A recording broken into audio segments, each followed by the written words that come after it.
Hello there. Now, in this series of videos, we're going to teach you how to make a very simple yet classic Scratch game.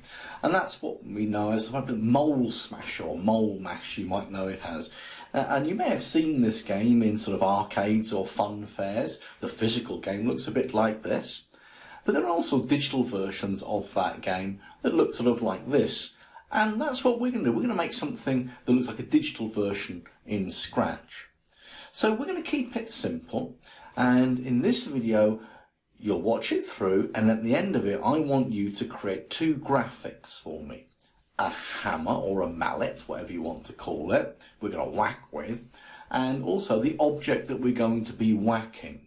Now, Scratch by default looks a bit like this, and you can see that this little square up here, or rectangle shape, not square, is of course the game area. This is where the game is going to run. At the moment, by default, it puts the Scratch cat in there.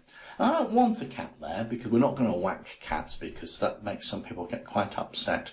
Beetles, fine, we can smash them. Cockroaches, yeah, smash them. But cats, people get upset about that.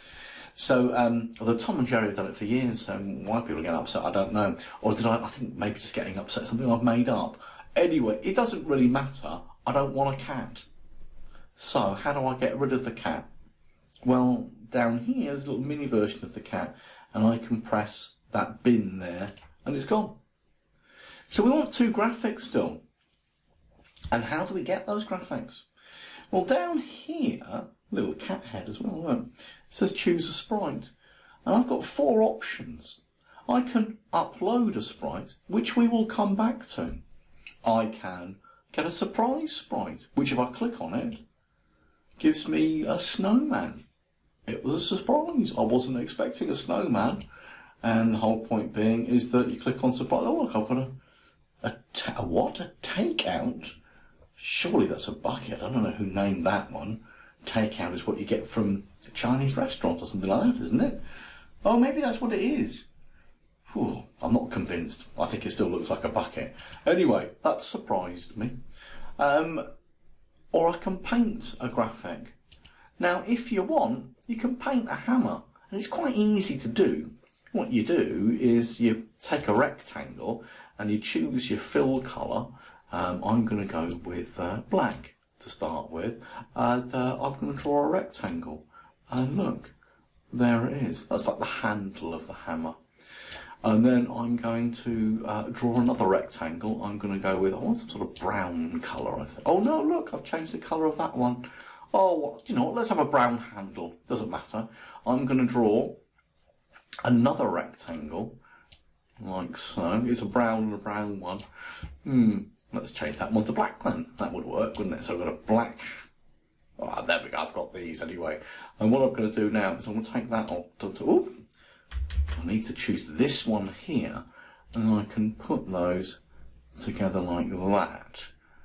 Lovely. And what I can do is I can select both of them like so, and then I can group them together. And now look, I don't move the rectangles round independently. So I can draw a hammer if I want to, but it's really important. Here's a really important bit. If you do decide to draw something, watch this. I'm going to zoom in. See that blue cross? That's the middle of the hammer. Do you notice that target has appeared there? Like a sniper rifle. Well, that's the middle of the sort of, I don't know what to call it, the canvas for the hammer? I don't know, but all I do know, and this causes 99% of the problems I get from my own students, is the fact that they haven't done the following. If you draw anything, you must make sure that blue cross and that sniper rifle sight are lined up together. So, you can draw a hammer like that if you wanted to. That's one way of doing it. Now, let me show you another way that we can do this. We could look and choose a sprite. We look in a library. We've got beetles that would be good for smashing. I think I'll drop a beetle in there. Yeah, I'll leave that one there. But were there any hammers there? Let's have a look. So, let's go down. It's alphabetical. Ah, here we are, H's. I've got a Hannah. Not a hammer. Hair. Oh, that's it then. There's no ham. So there's no hammers. Maybe mallet. Let's have a quick look a little bit further down. Microphones and magic wands. Oh, I could do a magic wand going up and down. No, we haven't got a hammer, we haven't got a mallet, so we're kind of out of luck in the library here. But you can have a look through for stuff that you might want to use in any games that you build. But if you're out of luck and you're not very good at drawing rectangles, which is a bit of a stretch because everyone can draw a rectangle, but let's say no, you're saying this is not professional, I want professional proper hammers. What you can do is this. If you head to Google or any search engine of your choice, what I've done is I've typed in clip art hammer. Now, this is really important. I'm going to go to tools here and I'm going to choose where it says colour, I'm going to choose transparent. But really importantly, because we want to teach you right from wrong here, kids, where it says usage rights, you must change that to Creative Commons licenses. Now, I'm not going to explain what that means, but what I am going to tell you is this. I'm allowed to use all of these images and it's not a breach of copyright. No one's going to come and arrest you. Well, they're not going to arrest you anyway for stealing a picture. Well, not arrest you, but you can get fined when you're much older. They wouldn't fine you as children. But anyway, it's just good practice to make sure that any images that you use are actually Creative Commons, so therefore you're not going to upset anybody. Now, I like this one. Look at that hammer. That's a beauty. So I'm going to right click on it and I'm going to choose Save Image As. Now I've already set a folder up called Mole Smasher Game. And I have already done this before because at the moment it says image processing 202022.